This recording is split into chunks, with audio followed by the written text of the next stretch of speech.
और खबरें तफसील से। कोरोना वायरस का असर अब 10वीं जमात के इम्तिहानात पर देखा जा रहा है। तेलंगाना हाईकोर्ट ने 23 मार्च से 30 मार्च तक होने वाले तमाम इम्तिहानात का रीशेड्यूल करने का हुक्म जारी किया है।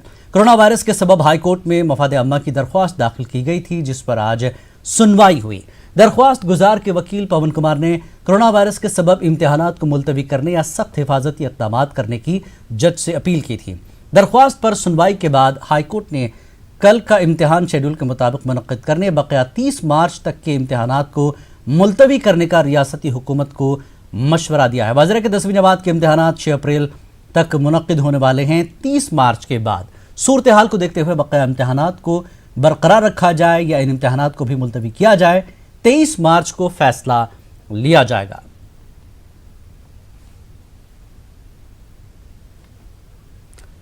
और आइए तमाम तफसीलात के लिए बात करते हैं। हमारे नुमाइंदे संजय तिवारी हमारे साथ जुड़े हुए हैं। संजय, जिस तरह से आज अदालत में सरकार को मशवरा दिया गया है, क्या कुछ सरकार की तरफ से रद्दमल रिएक्शन देखने को मिला है? जिलानी, दरअसल कल जब मुख्यमंत्री के चंद्रशेखर राव से ये सवाल किया गया था कि क्या 10th के जो स्टेट बोर्ड के एग्जाम हैं उनको भी पोस्टपोन किया जाएगा, तो उस समय उन्होंने कहा था कि उसकी जरूरत नहीं है। बच्चे जो है वो आराम से एग्जाम दे सकते हैं, उनको अलग अलग बैठाया जा सकता है और एग्जाम हो सकता है। लेकिन उसी मामले में एक पिटीशन हाईकोर्ट में विचाराधीन थी और उसमें हाईकोर्ट ने आज ये कहा कि जो है वो 23 तारीख उनको पोस्टपोन कर देना चाहिए और सरकार को इसमें फैसला लेना है।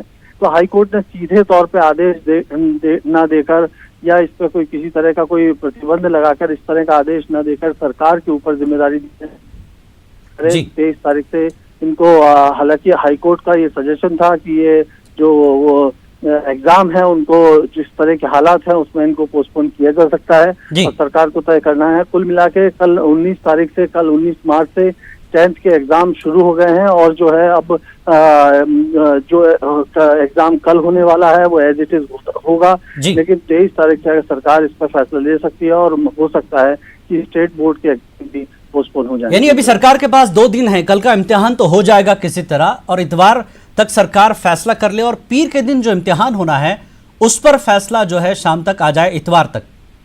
जी बिल्कुल जिलानी, यही बात है कि क्योंकि अचानक इस समय कोर्ट के आदेश आने, अगर कोर्ट कल से ही एग्जाम को रोकने का इस तरह का कोई आदेश देती तो फिर वो कल के एग्जाम पर असर पड़ता है। इसलिए अदालत ने कहा कि सरकार तय करे और उसको चाहिए कि 23 तारीख से 23 मार्च से वो इस एग्जाम की डेट को अगर पोस्टपोन कर देती है तो के लिए बेहतर होगा, क्योंकि हालात जिस तरह के हैं उसके अनुसार जो है वो इनको डेट आगे पोस्टपोन होनी चाहिए।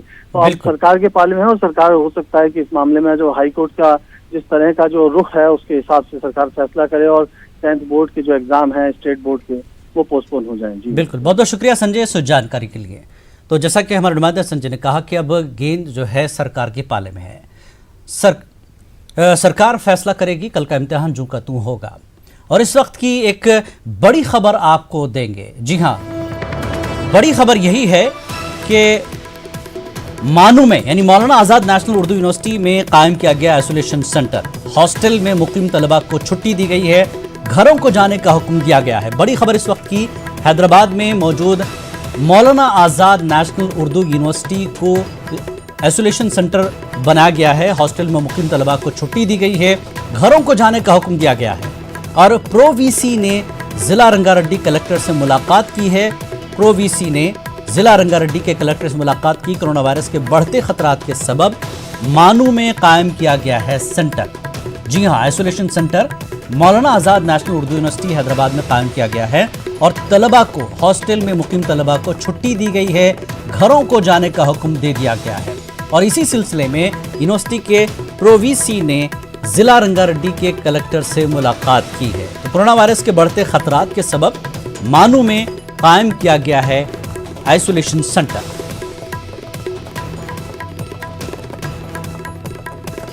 हमारे नुमाइंदा अनीसुर रहमान मजीद जानकारी के लिए हमारे साथ जुड़ चुके हैं। अनीसुर रहमान, जिस तरह से मौलाना आज़ाद नेशनल यूनिवर्सिटी मज़ाफ़ात में वाक़ है, अब तलबा को छुट्टी दी गई, आइसोलेशन सेंटर बनाने की बात हो रही है और कलेक्टर से भी मुलाकात हुई प्रो वीसी की, क्या कुछ चल रहा है मौलाना आज़ाद में?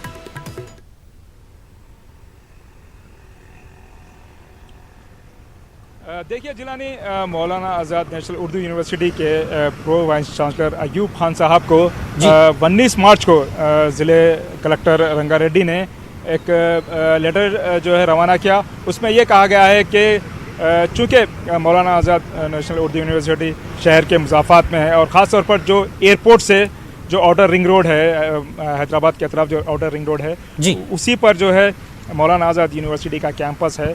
तो जो बैनुल-अक़वामी जो मुसाफिरीन हैं जो एयरपोर्ट से जो हैदराबाद को आएंगे और उन्हें जो मुश्तबा जो पेशेंट्स हैं कोविड-19 के, उनको वहाँ रखने की जो है बात हुई है।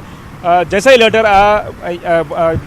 प्रो वाइस चांसलर ने कलेक्ट्रेट से जो है रब्ता कायम किया, वहाँ पर इन्हें बताया गया कि ये सब कुछ मुकम्मल हो चुका है। चूँकि एक कौमी जो है एक यहाँ पर एक ज़रूरत पेश आई है, तो इसलिए डिज़ास्टर मैनेजमेंट जो एक्ट है 2005 का, उस सिलसिले में हुकूमत जो है फौरी जो इक़दाम करते हुए इस कैंपस को जो है लेने की बात हुई है। ख़ास तौर पर उन्होंने ये भी कहा है कि क्योंकि वहाँ पर जो जिस तरह का जो लोकेशन है मौलाना आज़ाद उर्दू यूनिवर्सिटी का, एयरपोर्ट से लेकर एयरपोर्ट से जो भी मुसाफिरीन आएंगे वो आसानी से वहाँ पर उनको रखा जा सकता है। और वहाँ पर सड़कें भी बहुत अच्छी हैं। अनीस, दो चीज़ें हैं, एक तो ये कि मौलाना आज़ाद नेशनल यूनिवर्सिटी एयरपोर्ट से करीब है, आसानी से मुश्तबा पेशेंट्स को यूनिवर्सिटी में या हॉस्टल में जहाँ पर भी इंतज़ाम किया जा रहा है आइसोलेशन सेंटर में, वहाँ रखा जाएगा। दूसरी बात, हॉस्टल के तलबा को फिलहाल छुट्टी दी गई है, तो क्या रेगुलर जो कोर्सेस हैं, जो लोग रेगुलर आते हैं पढ़ने के लिए, क्या उनको भी छुट्टी दी गई है? पूरी यूनिवर्सिटी को छुट्टी दी गई है या सिर्फ हॉस्टल के बच्चों को जाने के लिए कहा है? क्या है?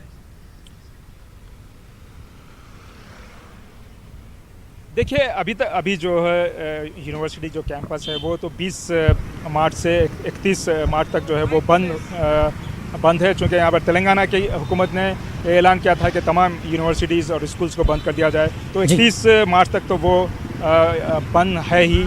लेकिन ये जो आइसोलेशन सेंटर या क्वारंटाइन सेंटर कायम करने की जो बात हो रही है वो जो है नेशनल डिज़ास्टर जो एक्ट है 2005 के मुताबिक जो है वो चुनी गई है। तो वो उसको जो है ये समझा जा रहा है कि उस पर किसी को कोई सवाल नहीं किया जा सकता। ख़ास तौर पर यूनिवर्सिटी जो मैनेजमेंट है वो भी जो है हुकूमत के इस इक़दाम पर कोई सवाल नहीं कर सकती, क्योंकि हालात बहुत बुरे हैं। जो मुसाफिरीन आएंगे उन्हें जो है अंदर नहीं आना, जो है अंदर समाज में या शहर में आने नहीं दिया जा सकता। उन्हें वहाँ पर रखा जाएगा। उन्हें जो है जब तक वो उनकी हालत नहीं संभलेगी उनको जो है वहाँ से छोड़ा जाएगा। अनीस रहमान, जो बिल्डिंग्स ली जा रही हैं आइसोलेशन सेंटर के लिए मौलाना आज़ाद में, कैंपस काफ़ी बड़ा है, तो क्या उस बिल्डिंग को अलग थलग रखा जाएगा? यूनिवर्सिटी में दूसरे काम होते रहेंगे, स्टूडेंट्स जो रेगुलर पढ़ने के लिए आते हैं वो आएंगे। जो बिल्डिंग को आइसोलेशन सेंटर बनाया जा रहा है सिर्फ उसको ब्लॉक किया जाएगा, क्या कुछ तफसीलात वीसी की तरफ से दी गई है? देखिए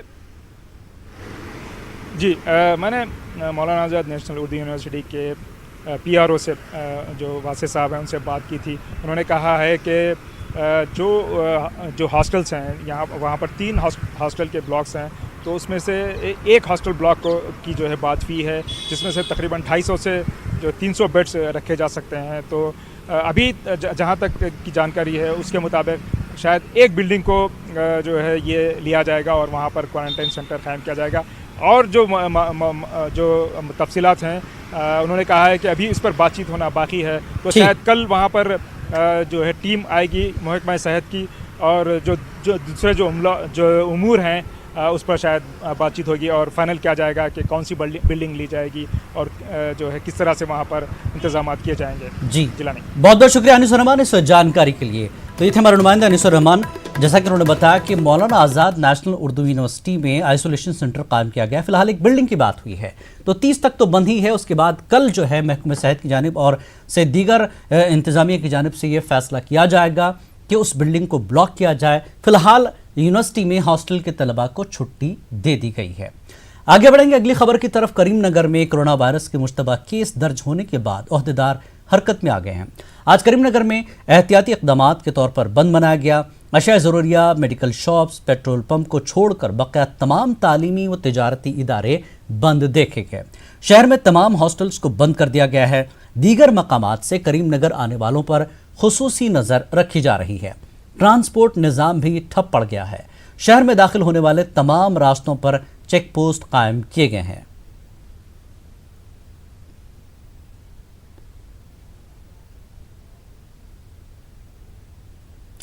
वज़ीर आला केसीआर कल करीमनगर का दौरा करने वाले हैं। करीमनगर में कोरोना वायरस को रोकने के लिए किए जा रहे इक़दाम का अज खुद जायजा लेंगे। वाज़ेह है कि इंडोनेशिया से आए हुए लोगों के कोरोना से मुतासर होने के बाद पूरे शहर में चौकसी बरती जा रही है। वज़ीर आला वक्फे से करीमनगर की सूरत हाल से वाक़फ़ियत हासिल कर रहे हैं। मकामी अहदेदारों को चौकसी बरतने का हुक्म दिया गया है।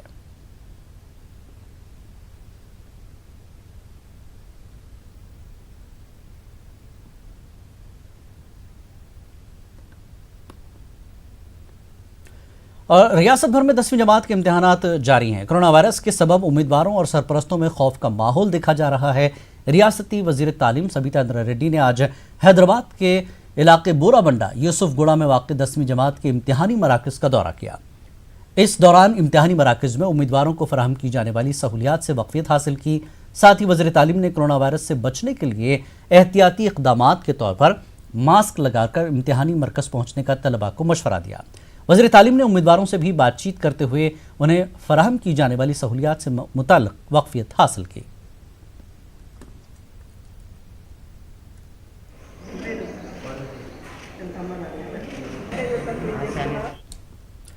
कोरोना के खदशात के पेश नज़र उलमा व मशाइखीन ने नमाज जुमा के लिए जो अपील की थी, आज हैदराबाद में इसका मिला जुला असर देखने को मिला। मसाजिद में आइम्मा की जानिब से मुख्तसर खुतबे का तो एहतमाम किया गया, लेकिन बड़ी मसाजिद के बजाय छोटी मसाजिद में नमाज पढ़ने की उलमा की अपील का खातिर ख्वाह असर देखने को नहीं मिला। पेश तफसीलात। मोहलिक कोरोना वायरस से बचाव और एहतियाती तदाबीर के हिस्से के तौर पर शहर हैदराबाद के मारूफ उलमा मशाइखीन ने बड़ी मसाजिद के बजाय अपने अपने घरों के आसपास छोटी छोटी मसाजिद में नमाज जुमा के एहतमाम की अपील की थी। ताहम इस अपील का कोई खास असर नहीं देखा गया। तारीखी मक्का मस्जिद, शाही मस्जिद, बाग़ अम्मा, कुतुब शाही मस्जिद, खैरताबाद के अलावा दीगर बड़ी मसाजिद में आज नमाज जुमा के मौके पर मुसल्लियों की तादाद हर जुमे की तरह मामूल के मुताबिक रही। जैसा कि आप जानते हैं कि आज दुनिया में कोरोना वायरस के नाम से जो मर्ज़ फैल रहा है, इससे मुताल्लिक़ हम सबको एहतियात करनी चाहिए और जितना हुकूमत की तरफ से और हमारे क़ायदीन की तरफ से और मुख्तलिफ़ तंजीमों की तरफ से जो हमसे एहतियाती तदाबीर हमको बताए जा रहे हैं, हमको उसके ऊपर अमल करना चाहिए। ये हमारे फ़ायदे के लिए है। और आज यहाँ पर मक्का मस्जिद में नमाज जुमा भी अदा की गई है और बहुत ही एहतियात के साथ लोग मुसाफ़े से भी गुरेज किए हैं और नमाज भी मुख्तसर अदा की गई है। खुतबा और तमाम नमाज से मुताल्लिक़ जितने भी इबादतें होते हैं सब मुख्तसर कर दिए गए हैं। तो मैं इस सिलसिले में, चूँकि हमारे पास इतवार के दिन शब मेराज का भी मौका आ रहा है, तो मैं तमाम आम्मतुल मुस्लिमीन से, हमारे हैदराबाद और तेलंगाना की आवाम से पुरज़ोर अपील करता हूँ कि ऐसे मौके पर, क्योंकि हमारे पास इज्तिमात होते हैं कसीर और बरस से होते हैं और मेराजुन्नबी का जो मौका है वो तो हम सबको उस बात का इल्म है। मैं आपको एक मैसेज देना चाहता हूँ कि ये इज्तिमा से हम थोड़ा सा गुरेज करें और चूँकि इबादत का मौका है, वो जितना हो सका अपने घरों में इबादत करें, मुख्तसर सी महफिलें अपने घरों में मुनक़िद करें, कसीर इज्तिमा से गुरेज करें और मसाजिद में आकर रात तमाम जागते हुए मस्जिद को यानी इज्तिमा से भरे रखना, इससे हम गुरेज करें तो ये हमारे लिए बेहतर होगा। उलमा ने यह भी अपील की थी कि मसाजिद के मुंतज़मीन नमाज जुमा के मौके पर मुख्तसर खुतबा और कुल मिलाकर नमाज के दौरानिये को कम अज कम वक्त में मुकम्मल करें। इस अपील पर मस्जिद के आइम्मा और खतीब अमल करते नजर आए और अक्सर मसाजिद में 1 घंटे से 40 मिनट में होने वाले खुतबा और नमाज को 15 से 20 मिनट में मुकम्मल कर लिया गया। सबसे पहले मैं आपको ये बात बता दूं कि आफत और बला जो होती है उसको पूरी दुनिया मानती है और ख़ास तौर पर इसको कि आफत ये दुनिया भर में जो आई है कहीं ना कहीं उसका ताल्लुक़ मालिक की जानिब से है और मालिक को खुश करने का ताल्लुक़ इबादत गाहों से ही हो सकता है।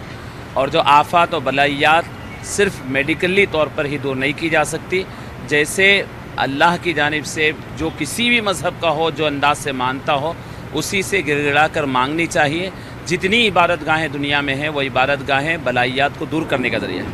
अब रही ये बात वर्ल्ड हेल्थ ऑर्गेनाइजेशन WHO की जानिब से या दीगर चीज़ों की जानिब से, दीगर ऑर्गेनाइजेशंस की जानिब से जो भी अपील की गई है, मसाजिद एक ऐसा ज़रिया है कि वहाँ पर लोग इकट्ठा होते हैं, वहाँ पर अवेयरनेस किया जाता है। हम लोग अपनी मस्जिद में भी बाज़ाब्ता लोगों को अवेयर कर रहे हैं। जो भी लोग आते हैं उनको बताया जाता है कि ज़्यादा मुसाफिहा न करें और आगे से अपनी सफाई सुथराई का ख्याल रखें और बुराइयों से दूर रहना मसाजिद के ज़रिए होता है। आज जुमा की नमाज़ थी, जुमा की नमाज़, जुमा प्रेयर हमारे पास तकरीबन 1.5 घंटा चलता है।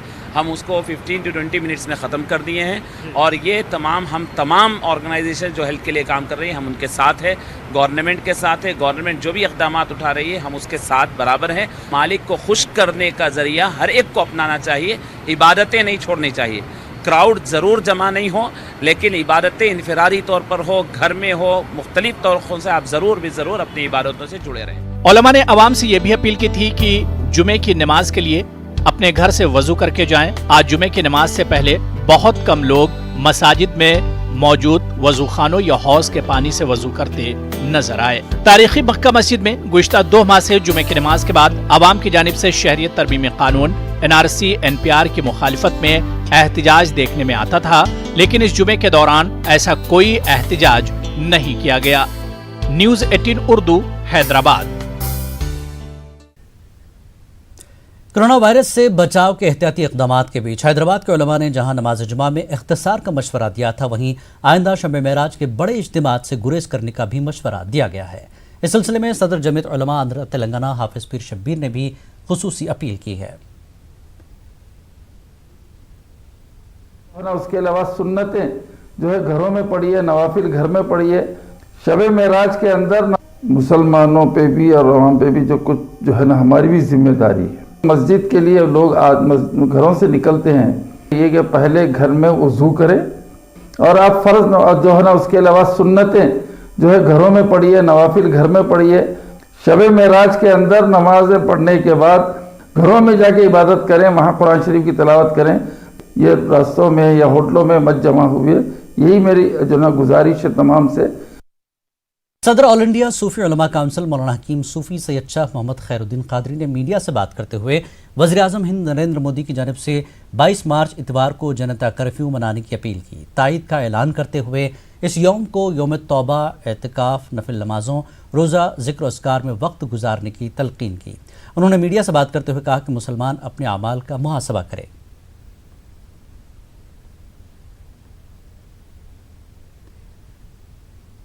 मार्च को कौमी कर्फ्यू का ऐलान किया गया है, तो मैं ऑल इंडिया सूफी उलमा कौंसिल की जानिब से मैं तमाम हिंदुस्तान के मुसलमानों से ये अपील करता हूँ कि 22 मार्च को अपने अपने महलों के मसाजिद में 5 वक्ता नमाज़ों के अलावा तौबा व इस्तिग़फ़ार की महाफिल का इनेकाद अमल में लाए